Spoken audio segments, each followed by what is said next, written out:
So, good day everyone. I am Mark Anthony B. Lumakang from BSN Social Studies. And today I'll be discussing about Donald Schoen's reflective practice. So, Donald Schoen in 1930 to 1997 was an influential American philosopher, educator, and organizational theorist best known for his work, reflective practice, and professional learning. So, Schoen's reflective practice, also known as the Schoen's reflective model, is a framework for using experience, learning, and practice to actively improve professional performance. It emphasizes using knowledge in action, reflection in action, and reflection on action to draw an experience and impact knowledge when adapting to new situations. So, the knowledge in action, reflection in action, and reflection on action is kato na siya, model, ay components ni sa model ni Donald Schoen. So, the first one, so components of Schoen's reflective model: reflection in action, reflection on action, and knowledge in action.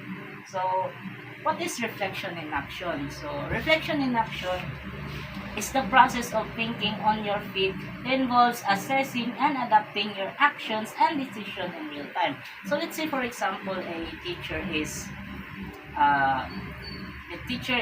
kanang nagtudlo og math lesson, and she noticed that many students look confused. So, instead of continuing, yan ang usbon niyang approach para madali masagdan sa bata. Mao na si reflection in action.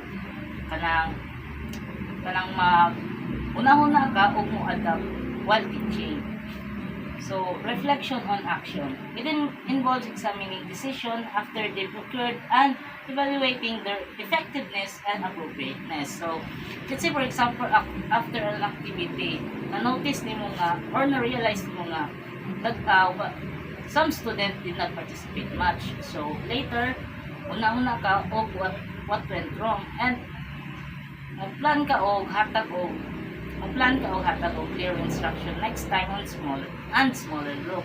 Una si reflection in action, thinking what went wrong and to improve future teaching. So the last one is knowledge in action. It is the foundation of information skills learned through years in training that people apply instinctively. So si knowledge in action is, let's say for example, a teacher handles a noisy class by using a technique from years of experience, like a quiet signal, without thinking and stopping. Una siya knowledge in action, using skills learned through years. So that would be all. Thank you.